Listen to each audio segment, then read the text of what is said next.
सकाळी उठल्यावर पहिला गॅलरीचा दरवाजा उघडला. दिवस उजाडायला जस्ट सुरुवात झाली होती. आतमध्ये येऊन ब्रश वगैरे करून घेतलं आणि गॅसवर एका बाजूला चहा आणि दुसऱ्या बाजूला पिण्याचं पाणी ठेवलं.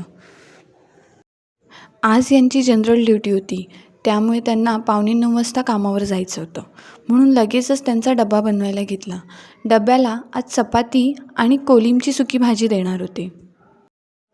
चपातीचं पीठ मळून एका बाजूला ठेवून दिलं आणि लगेचच दुसरीकडे भाजी घालायला घेतली.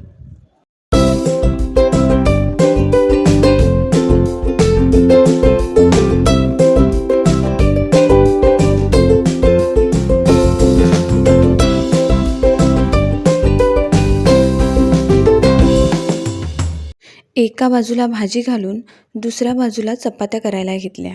चपातीचं पीठ आधी मळून ठेवल्यामुळे चपात्या अतिशय मऊसूत झाल्या होत्या.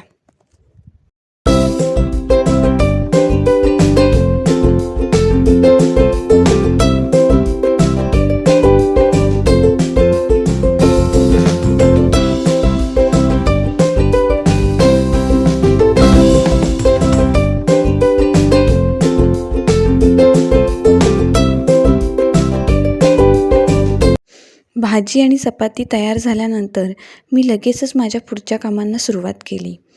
मी माझं पूर्ण शेड्यूल नक्कीच तुमच्यासोबत शेअर करेन, पण आजचा व्हिडिओ इतकाच. Thank you so much for watching.